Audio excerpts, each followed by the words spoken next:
सभी श्रोताओं को मेरा नमस्कार। मैं हूं आपकी होस्ट एकता सिंह और आप देख रहे हैं हमारा कार्यक्रम कृषि समाधान। श्रोताओं, आज हम एक बहुत ही महत्वपूर्ण और समकालीन विषय पर चर्चा करने जा रहे हैं, जो है फसल अवशेष प्रबंधन। देखिए, हम सभी जानते हैं कि हर साल फसलों की कटाई के बाद खेतों में बचे पुआल, भूसा, डंठल जैसे अवशेषों का क्या होता है। अधिकतर मामलों में इसे जला दिया जाता है। इससे न केवल हमारा पर्यावरण प्रदूषित होता है, बल्कि मिट्टी की उर्वरता और हमारे स्वास्थ्य पर भी बुरा असर पड़ता है। तो आज इसी विषय पर हमें समाधान के रास्ते सुझाने के लिए हमारे साथ स्टूडियो में मौजूद है आचार्य नरेंद्र देव, कृषि एवं प्रौद्योगिक विश्वविद्यालय के पूर्व निदेशक प्रसार एवं प्राध्यापक मृदा विज्ञान डॉक्टर आर सिंह। नमस्कार सर, बहुत बहुत स्वागत है सर आपका। धन्यवाद। सबसे पहले हमें ये बताइए कि फसल अवशेष क्या होता है और इसका प्रबंधन इतना आवश्यक क्यों है। देखिए, जो हमारे किसान भाई खेती करते हैं और जो अनाज के रूप में या फल के रूप में जो किसान स्वयं अपने उपयोग के लिए ले लेते हैं, वह जो है उनके अनाज उत्पादन में आता है। लेकिन जो शेष बच जाता है, जैसे गेहूं में कटने के बाद उसका डंठल जो है, या धान में कटने के बाद उसकी बाली वगैरह दाने निकालने के बाद उसके जो डंठल होते हैं, या मक्का है उसका जो भुट्टा है तोड़ने के बाद उसके डंठल हैं। इसी तरीके से जितने भी फसल के जो हमारे उपयोग में लाने के बाद अवशेष बच जाता है, उसी को जो हम अवशेष पदार्थ बोलते हैं। और इसकी मात्रा जो है लगभग जो है जितना हमारा उत्पादन होता है 60-40 के रेशियो में, करीब 60 जो है आपका अवशेष होता है, तो 40 जो है हमारा अनाज होता है। तो इस मात्रा में जो है हमारी जो है इसमें खेतों में इसकी पराली के रूप में आती है। जबकि यह जो है हमारे लिए इतना उपयोगी, पहले हमारे पूर्वज जो है पशुओं को पालते थे, पशुओं को उसको चारे के रूप में खिलाते थे। अब धीरे धीरे वो जो है प्रथा धीरे पशु हमारे कम होते जा रहे हैं, या जो हो भी रहे हैं उनको हम छोड़ दे रहे हैं। वो भी एक समस्या अलग तरह से बने हुए हैं।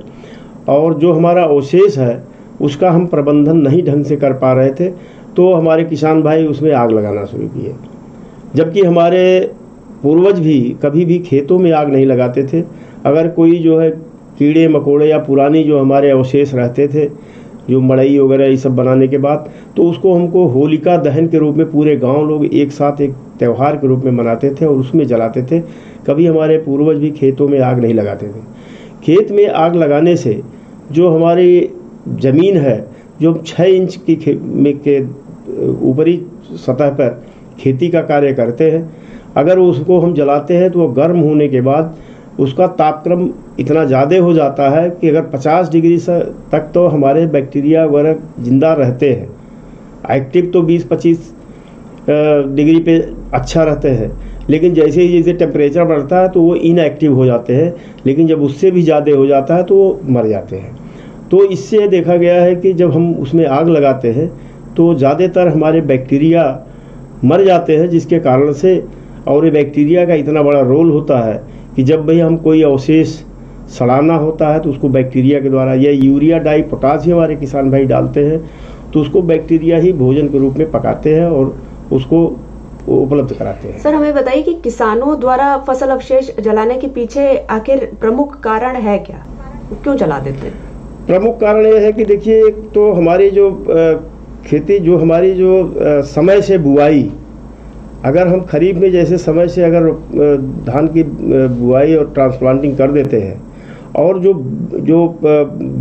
उसका प्रजातियों का चयन, यदि हमारा जो है मध्यम समय में पकने वाली प्रजातियां हैं, उसमें कोई पराली की ज़्यादा समस्या नहीं आती है, क्योंकि उसको प्रबंधन के लिए उसके समय हमको मिल जाता है।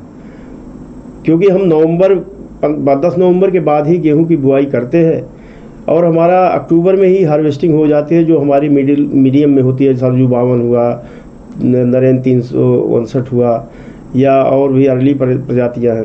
विलम्ब से जो MT 70-29 जो हमारी जो सबसे ज़्यादा किसान भाई लगा रहे हैं, तो वह हमारी नवंबर के लास्ट तक जो है चलती है। और विलम्ब से चूँकि रोपाई करते हैं तो इसलिए वो कभी कभी दिसंबर में भी चली जाती है। तो जो निचले जगहों पे हैं वहाँ के लिए तो समस्या नहीं है, वहाँ पे हम जीरो टिलेज से खड़ी फसल में भी हम बुआई कर सकते हैं। लेकिन जो हमारे सामान्य खेत हैं उनमें भी हमारे किसान भाई थोड़ा सा खेती के बारे में, प्रजातियों का चयन, कब हम बोएं, कब काटें, और इसके बाद अगली फसल जब लगाएंगे उसका प्रबंधन कैसे करने में तो कम से कम समय लगता है। तो उसमें ज़्यादा समस्या उन फसलों में नहीं आती है। ज़्यादातर जो विलम्ब से धान हमारे कटते हैं उनमें ये समस्या आती है। तो तुरंत जो है उनको गेहूँ लगाना होता है, जिसके कारण से वो खेत उनको ज़्यादा सुलभ दिखता है और तुरंत उसको आग लगाते हैं और पराली जो है खेत में वो सोचते हैं कि जल गई, साफ़ हो गया, और उसको जुताई बढ़िया से कर देते हैं। क्योंकि हमारे, हालांकि इसके लिए बहुत सारे यंत्र भी बन गए हैं जो कि हमारे प्रबंधन में अब इस समय जो है, जो पराली प्रबंधन में दिक्कतें आती थी किसानों को, उसको जो है निराकरण करने के लिए बहुत सारे यंत्र भी हमारे बीच में आ गए हैं। आप मतलब ये कहना चाहते हैं कि हमें फसल विविधता को और ज़्यादा प्रोत्साहन देना चाहिए, जैसे कि फसल विविधता के साथ साथ हमको यंत्रीकरण में भी जाना होगा। जैसे हमारे जो फसल अवशेष अगर हम तुरंत उसमें कल्टीवेटर या सीड ड्रिल चलाते हैं तो उसमें लॉक जो है उसमें फंसता है, जिसके कारण से हमारी जो है बुआई ढंग से नहीं हो पाती है। तो किसान भाई उसको वहाँ से जलाने का प्रयास करते हैं। लेकिन जब हम उसको मल्चर से हम काट के बराबर जो है कर दें, या कटर कम स्प्रेडर आता है उससे भी हम कटाई करके उसको पूरे खेत में फैला दें, और इसके बाद जो है रिवर्सिबल एमबी प्लाऊ, जो पहले भी पुराने हमारे मिट्टी पलट हल जो है थे, जो बैलों से भी चलते थे, अब ट्रैक्टर में भी रिवर्सिबल एमबी मोल बोल प्लाऊ आ गया है, या डिस्क हैरो आ गया। इसको हम पलट देते हैं तो हमारी जो अवशेष है वो ज़मीन के अंदर दब जाता है, जिसको इन सीटू में, इसका प्रबंधन जो है इन सीटू मैनेजमेंट में वहीं पे हम दबा करके और उसको सड़ाने का प्रयास करते हैं। लेकिन उसमें भी देखा गया है कि शोध के द्वारा मालूम हुआ कि अगर हम उसमें पराली को दबाते हैं तो उसके साथ साथ हमको नत्रजन की मात्रा बेसल में ज़्यादा डालनी पड़ती है। क्योंकि अगर नत्रजन नहीं डालते हैं तो जो हम फसल लगाने जा रहे हैं उसकी नत्रजन जो है वो सड़ाव में जो बैक्टीरिया काम करते हैं वो नाइट्रोजन ज़्यादा से ज़्यादा उसमें ले लेते हैं, जिसके कारण से हमारी फसल कमज़ोर हो जाती है, पीली दिखाई देने लगती है। तो अगर हम बेसल में नत्रजन की मात्रा बढ़ा के दें, कम से कम 30 किलोग्राम प्रति हेक्टेयर की दर से अतिरिक्त हम नाइट्रोजन दे दें, तो उसको जो है पराली को सड़ने में बहुत आसानी होती है और बड़े आसानी से सड़ जाता है। और इसके बाद हमारी जो है आगे के जो हम टॉप ड्रेसिंग करते हैं उसमें हमारी मात्रा बल्कि हम कम कर लें, क्योंकि हमारा जो अवशेष है सड़ने के बाद पुनः जो है हमारे खेतों फसलों को मिलता है।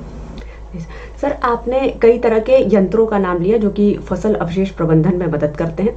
साथ ही आपने ये बताया कि फसल अवशेषों को खेतों में सड़ाने के लिए नत्रजन का प्रयोग करना चाहिए, करीब 30 किलोग्राम प्रति हेक्टेयर की दर से बेसल में डालना चाहिए। सर, जब तक हमारे फसल अवशेष पूरी तरीके से खेत में सड़ नहीं जाते, पौधों द्वारा उनके पोषक तत्वों का अवशोषण नहीं किया जा सकता है।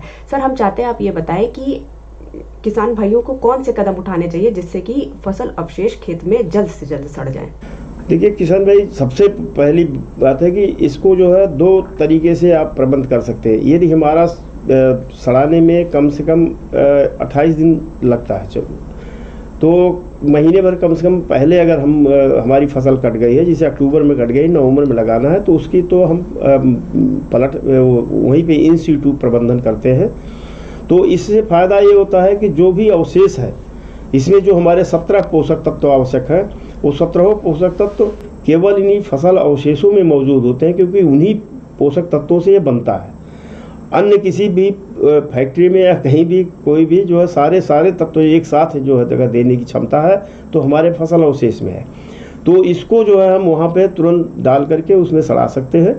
दूसरा हमारा जो है, जब हम विलम्ब से कटता है तो उसके खेत से हम उसको उठा करके एक सीटू जो नाडेप विधि से, उसमें हम क्या करें कि एक आधा फीट जो है बिछा दे पराली की अवशेष जो फसल अवशेष है, उसमें पतला गोबर का घोल से उसमें छिड़काव खूब बढ़िया से कर दे, खूब बढ़िया तरी दे दे। इसके बाद 2 इंच खेत की मिट्टी डाल करके बराबर से मिला करके थोड़ा दबा दे, फिर 6 इंच की जो है तह लगा करके फिर गोबर के घोल से उसको जो है पूरी तरह भिगो दे, और इस तरीके से फिर मिट्टी की तह लगाएं। इस तरह तह वाइज जो है हमारा 3 फीट का जो झरोखेदार जो गैबियन बनाते हैं, आम का घेरा बनाते हैं, तो उसमें ईंट के ऊपर ईंट रखते हैं, बीच में झरोखा बन जाता है, तो उससे हवा का संचार होता है। तो जो हमारे हवा में और बिना हवा दोनों बैक्टीरिया काम करते हैं। तो ये हमारा जो 6 महीने में सड़ता है घूरे में, ये 3 महीने में ही सड़ के तैयार हो जाता है। तो इस तरह से XC2 में ले आकर के नाडप में भी हम गड्ढे में भी हम इसको सड़ा दें अवशेष को, और वहाँ पे जो है हम जब फसल खादी होती है तो उस फसल का अवशेष पुनः वहाँ रखें और इसका निकाल करके पूरा खेत में डालें। और किसान भाई इस तरह से अगर रिसाइकिल करें तो निश्चित रूप से उनके खेत में कभी भी कंपोस्ट खाद की कमी नहीं पड़ेगी। जो अवशेष जितना भी पोषक तत्व हमारे फसलों द्वारा निकाला जा रहा है वह पुनः जो है इनके द्वारा, जैसे पहले पुराने ज़माने में गोबर, पशु के साथ गोबर खिलाते थे, वह पशु निकलता था फिर खेतों में जाता था।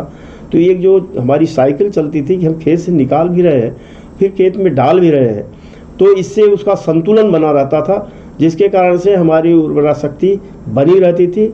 और ऑर्गेनिक कार्बन 0.5 से 0.7% के बीच में पहले रहती थी, जो अब घटते घटते 0.3% पे आ गई है। हमें ज़रूरत है कि इसको ज़्यादा से ज़्यादा हम अपने खेतों में इन सीटू या XC2 के माध्यम से, और जितने भी हमारे पराली के प्रबंध, हमारी सरकार भी जो है इस पर सब्सिडी की छूट के रूप में बहुत सारे यंत्रों को हमारे किसानों को दे रही है। सर, आपने जो बताया वो एक सर्कुलर इकोनॉमी का कंसेप्ट है, जहां तक मैं समझ पा रही हूँ, जिसमें कि हम बात करते हैं उत्पादन, उपयोग और पुनः उपयोग की। और फसल अवशेष प्रबंधन में जो आप इन सीटू XC2 मैनेजमेंट बता रहे हैं वो इस कंसेप्ट पे, सर्कुलर इकोनॉमी के कंसेप्ट पे पूरी तरीके से फिट बैठता है।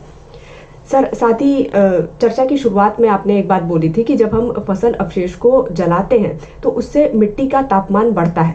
तो सर, उससे मिट्टी की जो भौतिक, रासायनिक और जैविक दशा है उस पर भी जरूर असर पड़ता होगा। सर, आप हमारे विश्वविद्यालय के एक प्रख्यात मृदा वैज्ञानिक हैं, हम चाहेंगे कि मिट्टी के स्वास्थ्य पर पराली जलाने से जो असर पड़ता है उसे आप हमें विस्तार से बताइए। देखिए, पराली जलाने से जो हम जलाते हैं तो ज़्यादातर हमारे पोषक तत्व तो जल जाते हैं, केवल ऑक्साइड फॉर्म में जितने भी हमारे हो सकते हैं वो सारे सारे बाहर निकल जाते हैं। कुछ हमारे पोटेशियम वगैरह केवल राख में रह जाता है, और वो भी ख़ास तौर से इस समय जो रबी की जो हमारी गेहूं की पराली है, इसमें अगर हम जला के छोड़ते हैं तो वह अभी इस समय हवा वगैरह चलती है तो आपके खेत में न रह करके वो कहीं और अन्यत्र जो है हवा के साथ उड़ जाती है। तो और इसके बाद नदी नालों में बह करके भी, बरसात जैसे शुरू होती है बह करके भी चली जाती है। हमारे किसान भाई मेड़बंदी भी कायदे से नहीं करते हैं, जबकि होना ये चाहिए कि खेतों की मेड़बंदी भी अच्छी तरीके से हो, ताकि जो भी हमारा अवशेष है और सड़ने के बाद भी उसके पोषक तत्व जो है बहने न पाए। तो और हमारा खेत का पानी खेत में ज़्यादा समय तक रहेगा तो ग्राउंड वाटर में हमारा जो जल धीरे धीरे कम हो रहा है वो भी, उसकी भी मात्रा बढ़ेगी।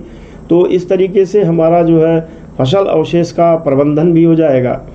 और जब हम जलाते हैं तो उसमें तापक्रम इतना ज़्यादा बढ़ता है, जब अवशेष को मिलाते हैं उसमें तो हमारी जो संरचना होती है मिट्टी की वो भी हमारी बदल जाती है, उसका टेक्सचर भी धीरे धीरे बदलता है। 8-10 सालों में जो हमारी बलुई ज़मीन है वो धीरे धीरे दोमट में परिवर्तित होने लगती है, अगर लगातार हम इसका प्रयोग करते हैं तो। और किसान भाई को चाहिए कि इस समय जो हमारी गर्मी में जो गेहूं की कटाई करने के बाद खेत खाली हुए हैं उनकी जुताई करके सनई, ढैंचा या उड़द, मूंग लगा करके उसको पलटाई करके उसके साथ साथ अवशेष भी उसी में सड़ जाएंगे, और उसको जो है ज़्यादा से ज़्यादा जो है इसका प्रयोग करना चाहिए, जिससे कि हमारी मृदा की उर्वरा शक्ति बनी रहे। सर, आपके हिसाब से भारत में फसल अवशेष जलाने की समस्या कितनी गंभीर है और इसका मुख्य कारण क्या है? देखिए, मुख्य कारण जो मैंने बताया कि हमारा किसान जो है थोड़ा सा, अब पहले जो हमारे किसान पूर्वजों को मैंने देखा है कि वो उस पर खेती में बड़ा ध्यान लगाते थे। इस समय जो है थोड़ा सा हमारे जो नई पीढ़ी है उसमें बहुत ज़्यादा इंटरेस्टेड नहीं रहती है, और वो शॉर्टकट जो है, यहाँ तक कि बागों में भी अब आग लगाने शुरू कर दिए हैं, पत्तियाँ वगैरह जो है, जबकि पत्तियाँ वगैरह सड़ करके बागों की उर्वरा शक्ति को बढ़ाते हैं। लेकिन प्राय एक देखते हैं कि इतना जो है सरकार ने प्रयास किया, इस पर पेनाल्टी भी लगाया, फिर भी अभी सड़क से आप गुजरिए तो अभी भी जो है हमारे किसान भाई इससे भिज्ञ नहीं हो रहे हैं, और जब हो रहा है तुरंत उधर कट के जा रहा है, उधर जला दे रहे हैं। दूसरे बगल में अगर हमारा खेत गेहूं का पड़ा हुआ है तो हवा अगर चलती है थोड़ा सा जो उससे आग जो है फैलती है तो दूसरे में भी जो है जाकर के आग फैल जाती है, जिसके कारण से हमारा खड़ी फसल भी नुकसान आता है। तो हमारे किसान भाई से अनुरोध रहेगा कि कभी भी हमारे खेत में हम आग लगाने का जो जलाने का प्रयास है इसको धीरे धीरे इसको कम करें, एकदम बंद कर दे बेहतर है। और यह अगर अवशेष वैसे भी पड़ा रहेगा और इसकी जुताई अगर करके छोड़ दे तो धीरे धीरे मिट्टी में वो सड़ जाता है। अगर कोई फसल नहीं लगाते, अगर तुरंत लगाना है तो उसके लिए उसका प्रबंधन करना पड़ेगा कि वो जल्दी से जल्दी सड़ जाए। सर आप सही कह रहे हैं। मैं भी बताना चाहूँगी, अभी एक हफ्ते पहले मैं गोरखपुर से सोनौली की तरफ जा रही थी, तो जब ये आनंद नगर पुरंदरपुर जिला महाराजगंज शुरू हुआ, वहाँ से लेके नौतनवा सोनौली तक ये 3-3.5 घंटे का सफ़र जो मैंने बस से तय किया, मैंने देखा सड़क के दोनों तरफ केवल जले हुए खेत थे। मतलब 3.5 घंटे तक मैं केवल जले हुए खेत देखते हुए आई हूँ। सर जिला महाराजगंज की बात है, क्या कहना चाहेंगे आप? तो इससे देखिए ये जो है हमारे किसान भाइयों को जागरूक करने की आवश्यकता है। हमारे जो प्रशासनिक जो विभाग है उनको भी अलर्ट रहने की ज़रूरत है कि इस तरह के अगर आगजनी करते हैं तो निश्चित रूप से उसमें जो पेनाल्टी का प्राविधान है उसको भी लगाना चाहिए और कोशिश ये करना चाहिए, क्योंकि हमारे बहुत सारे ये ऐसा नहीं कि आग लगा करके और उनको आसानी मिल जा रही है। आने वाले समय में 2, 3, 4 साल 5 साल तक जो है आप अपनी खेती कर लेंगे, लेकिन आने वाली पीढ़ी वह जो है जो अवशेष जल जा रहा है वो अपने खेतों में नहीं जा रहा है, जो जीवांश की मात्रा कम हो जा रही है तो वो पुनः लौट के नहीं आएगी, वो नदी नालों में बह जाएगी और आने वाले आपकी जो पीढ़ी है वह उस पर खेती करने लायक नहीं रहेगी अगर यही प्रक्रिया अपनाते रहेंगे किसान भाई। तो देखिए किसान भाइयों, सर एकदम सही कह रहे हैं। हमारे राष्ट्रीय हरित प्राधिकरण, जिसे अंग्रेजी में हम नेशनल ग्रीन ट्रिब्यूनल कहते हैं, उसके तहत और अन्य पर्यावरणीय कानून के तहत फसल अवशेष को जलाना एक दंडनीय अपराध है। इसलिए आपको पराली जलाना तो तुरंत बंद कर देना चाहिए। सर हमें बताइए कि अगर किसान फसल अवशेष को जलाते हैं तो क्या उन्हें पूरी तरीके से दोषी करार करते हुए उनके खिलाफ कानूनी कार्रवाई कर देनी चाहिए हमें? देखिए ऐसा है कि पहले उनको जागरूक करना चाहिए। किसान हो सकता है अनजान हो, क्योंकि पर्यावरण को भी इसमें जितने भी हमारी जो गैसेस हैं वो निकलती हैं जाके ओजोन लेयर को भी डिस्टर्ब करती है, हमारे ज़मीन के जो बैक्टीरिया को भी ख़त्म करती हैं और इस तरीके से पूरा जो है पर्यावरण को नुकसान करती है। और दूसरे जो बरसात के द्वारा जो है बह करके नदी नालों में जाते हैं तो वहाँ गाद के रूप में जो है जमा हो जाते हैं, तो इससे भी हमारी नदियाँ उथली हो जाती हैं और उथली होने के कारण जल्दी से उसमें बाढ़ वगैरह का भी प्रभाव दिखता है। तो हमको नेशनल रूप में और भविष्य में जो हमारे आने वाली पीढ़ी का भविष्य देखते हुए हमको इस पे सचेत होना पड़ेगा और अवेयरनेस के बाद भी अगर नहीं मानते हैं तो वास्तव में दंडनीय अपराध है और दंडनीय जो है इसमें कार्रवाई करनी चाहिए। जी सर, अभी ये सिस्टम की विफलता ज़्यादा लग रही है। अभी पूरी तरीके से किसानों को दोषी करार देना न्याय संगत नहीं होगा। अभी उनको अवेयरनेस की ज़रूरत है, उनको बताने की ज़रूरत है कि भाई इसको जलाए ना, इससे ये नुकसान है, इनका फ़ायदा है, आपकी खेती के लिए ही फ़ायदा है और किसी और के लिए नहीं फ़ायदा है। सर जैसा कि आपने बताया कि सरकार कस्टम हायरिंग सेंटर्स खोल रखी है, जैसे कि छोटे किसानों को मशीन उपलब्ध करा पाए फसल अवशेष प्रबंधन के लिए, कई तरह की सब्सिडी इस दिशा में दी जा रही है। तो जो सरकार द्वारा योजनाएं चलाई जा रही है वो क्या पर्याप्त नहीं है? उसकी प्रभावशीलता में कुछ कमी है क्या? हमें कुछ और करने की आवश्यकता है क्या? नहीं, जितना अभी सरकार ने दिया है वास्तव में इसका जो है एक प्रशिक्षण भी होना चाहिए, क्योंकि इसका प्रयोग कब कहाँ कैसे करना है, क्योंकि इसकी भी थोड़ी कमियां रह जाती हैं, जिसके बाद हालांकि धीरे धीरे इसका प्रभाव बढ़ रहा है। अब जैसे जो हमारा अवशेष खड़ा है उसी में जो है हमारा सीड ड्रिल की भी आ गए हैं, हाईपी सीडर है, सुपर सीडर है, इनसे भी जो है हमारे काफ़ी एरिया कवर हो रहा है, जिसके कारण से जो अवशेष जलाने की प्रक्रिया धीरे धीरे अभी 2-3 सालों से धीरे धीरे कम हुई है। क्योंकि हमारे 2000 प्रधानमंत्री महोदय के द्वारा भी जो है कुछ परियोजनाएं चलाई गई जो हमारे 11 कृषि विज्ञान केंद्रों में चलाई जा रही हैं। और शुरू में जो आगजनी की जो स्तर था वो धीरे धीरे काफ़ी हद तक जो है कम हुआ है और कुछ लोग अभी भी रह गए हैं तो उनको भी इसकी जानकारी देने का कार्य भी हमारे कृषि विज्ञान केंद्रों के माध्यम से हो रहा है और इसका प्रभाव पड़ भी रहा है और धीरे धीरे कम भी हो रहा है। जी सर, जैसा कि आपने कहा कि हमारे विश्वविद्यालय के अंतर्गत आने वाले कृषि विज्ञान केंद्रों पर भी फसल अवशेष प्रबंधन पर परियोजना चलाई जा रही है। सर, आप हमें बताएं कि इसकी प्रभावशीलता कितनी रही है इस परियोजना की और इसके प्रमुख निष्कर्ष क्या हैं? देखिए, प्रमुख निष्कर्ष इसका यही निकला है कि जो हमारे पास हमारे कृषि विज्ञान केंद्रों के पास भी जो है परियोजना के माध्यम से जो हमारे मल्चर का कटर क्रम स्प्रेडर और रिवर्सिबल एमवी प्लाऊ और हमारा हैप्पी सीडर, इन सब का है और इनको हम किसानों के यहाँ डेमोस्ट्रेट भी कराते हैं, प्रदर्शन भी कराते हैं, ताकि जो किसान नहीं कर पाते हैं उनको देखेंगे।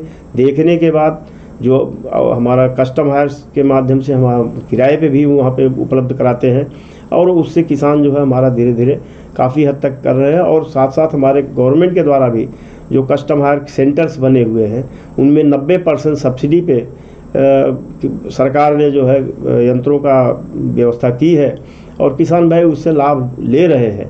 अब लेकिन ये है कि अभी जितनी जनसंख्या है, जितने हमारे किसान हैं, उस हद तक जो है अभी पहुंचने में थोड़ा समय भले लगेगा और उनको जानकारी देने में भी थोड़ा सा समय लगेगा, लेकिन निश्चित रूप से इसकी जिम्मेदारी जो है सबकी है कि इसको जागरूक करें और ज़्यादा से ज़्यादा इसका लाभ जो किसानों को मिले।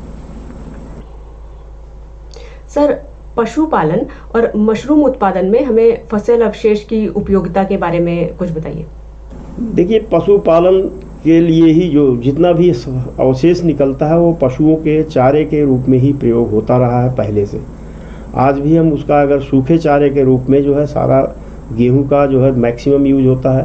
पुआल का थोड़ा सा उसमें ऑक्सिलेट होने की वजह से कम प्रयोग करते हैं, लेकिन फिर भी जब लीन पीरियड होता है, नहीं कुछ रहता है, तो उसको भी हमारे किसान भाई प्रयोग करते हैं। और मक्के का जो है करवी जो है उसको आप भी प्रयोग करते हैं। और मशरूम के लिए भी जो हमारा वास्तव में बटन मशरूम है वो भी हमारा कंपोस्ट बना करके इसी गेहूं के भूसे से है। और जो ढिंगरी मशरूम है वो पुआल के भूसे से, जो पुआल जो होता है धान के पुआल से, उससे बनाते हैं। और इससे काफ़ी किसान जो है धीरे धीरे मशरूम की तरफ भी बढ़ रहे हैं और जगह जगह जो है इससे भी अच्छी आमदनी ये लोग ले रहे हैं, जो इसी कारण से फसल अवशेष भी उससे प्रबंध हो।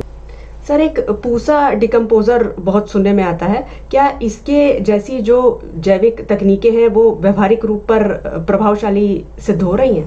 निश्चित रूप से जो उसको डिकम्पोज करने के लिए जो बैक्टीरिया और फंजाई हैं वह प्रयोग में लाई जा रही हैं। हालांकि पूसा विश्व डिकम्पोजर उन्होंने बनाया है, लेकिन इसका प्रयोग जैसे हम जब बताया मैंने कि जो शुरू के हमारे जो जब अक्टूबर में हार्वेस्टिंग होती है तो उस समय तापक्रम भी अच्छा रहता है, तो उस समय इसका डिकम्पोजर का भी अच्छा प्रभाव देखा गया। लेकिन जैसे जैसे टेम्परेचर डाउन होता है वैसे वैसे इसका जो है प्रभाव भी थोड़ा कम होने लगता है।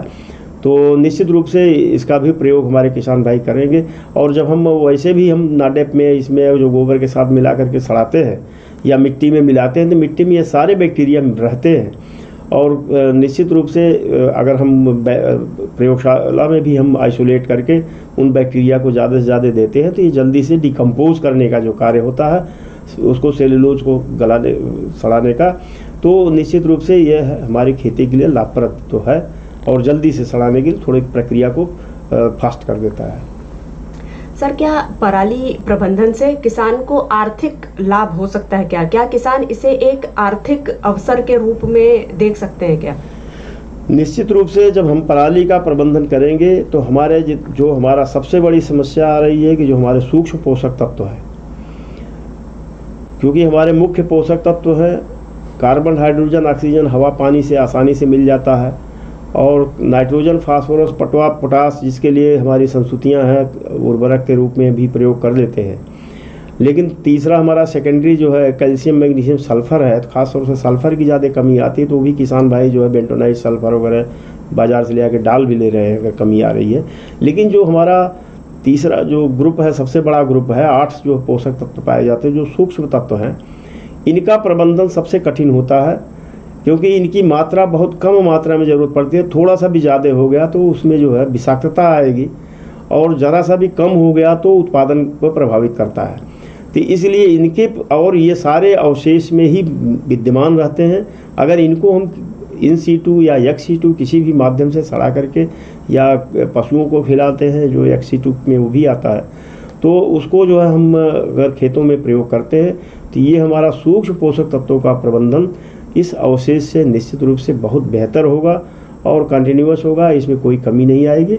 और जो हमारे मुख्य तत्व हैं खास तौर से नाइट्रोजन, फास्फोरस, पोटास, तो उनकी आवश्यकता थोड़ा सा ज़्यादा पड़ती है, तो इसलिए हो सकता है उनकी ही बाज़ार से अलग से लेना पड़े।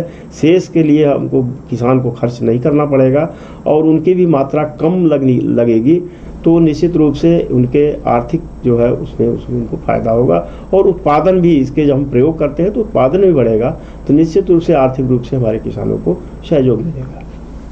जी सर, जैसा कि आपने कहा कि हमारी उत्पादन लागत में कमी आती है, साथ ही सर बहुत सारे स्टार्टअप्स हैं, एमएसएमई है जो इस डायरेक्शन में काम कर रहे हैं। IOCL, NTPC जैसी कंपनियां हैं जो कि बायो एनर्जी, बायो CNG बनाने के लिए किसानों को पराली लेने के लिए सीधा संपर्क कर रही हैं। अब सर मैं देखिए, जो हमारी पराली ले करके कर रहे हैं, अगर वो हमारी मजबूरी है कि हम अगर उससे करके वहाँ से ले करके फिर पुनः हमको उनसे वहाँ से खरीदना पड़ेगा। लेकिन जो हमारे खेत से निकल के जा रहा है, अगर कहीं दूर हम बेचते हैं तो फिर हमारे पुनः खेत में नहीं आएगा। किसान के लिए तो बहुत उपयोगी नहीं मैं समझता हूँ। अगर किसान अपने संसाधनों का उपयोग करके अपने यहाँ प्रबंधन कर ले तो उससे बेहतर जो नहीं है।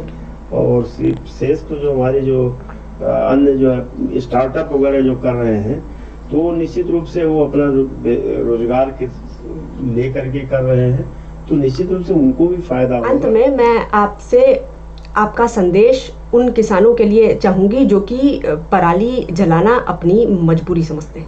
देखिए, हमारे किसान भाई मजबूरी उसको न समझें, उसको कोशिश करें कि हम उसको न जलावें, दूर तक सोचें, अपने आने वाली पीढ़ी के लिए भी अपनी ज़मीन जो है स्वस्थ रखने के लिए, ताकि जो है पीढ़ी दर पीढ़ी उस पर खेती कर सके। अगर लगातार दोहन ही खाली करेंगे तो निश्चित रूप से आने वाली पीढ़ी उस पर खेती नहीं कर पाएगी और आगे अब जो है हमारे पास खेती के लिए कुछ नहीं है, क्योंकि जो भी हम इधर उधर से माइग्रेट करके जंगल वगैरह काट के बनाए हैं, अब इसके बाद समुद्र पड़ता है, समुद्र में कोई खेती नहीं हो सकती, खारा पानी उसका होता है। तो किसान भाई जागरूक हों और ज़्यादा से ज़्यादा हमारे फसल अवशेष का प्रबंधन करें, फसल को जलाएं। सबसे पहले तो आज आपने अपना अनमोल समय हमें दिया और इतनी सारी महत्वपूर्ण जानकारियां हमसे साझा की, इसके लिए मैं आपका बहुत बहुत धन्यवाद करती हूं। और अंत में मैं सभी किसान भाइयों से ये अपील करती हूं कि वो पराली और फसल अवशेष जलाने की प्रथा को तुरंत बंद करें। इसके स्थान पर वैज्ञानिक विधियों, मशीनों और जैविक विधियों का उपयोग करें, जिससे मिट्टी की उर्वरता बढ़े, वातावरण शुद्ध रहे और हमारे आने वाली पीढ़ियों को एक स्वच्छ और सुरक्षित पर्यावरण मिल सके। याद रखिए, जलाना समाधान नहीं, विनाश है। फसल अवशेष एक बोझ नहीं है, वो एक संसाधन है, बस जरूरत है उसे सही तरीके से अपनाने की। देखिए, हम उम्मीद करते हैं कि हमारे आज के अतिथि वैज्ञानिक डॉक्टर RR सिंह सर का मार्गदर्शन इस दिशा में आपके लिए उपयोगी सिद्ध होगा। इसी सकारात्मक सोच के साथ मैं आज की वार्ता को यहीं विराम देती हूँ। हम आपसे फिर मिलेंगे एक नए और रोचक विषय के साथ। तब तक के लिए धन्यवाद।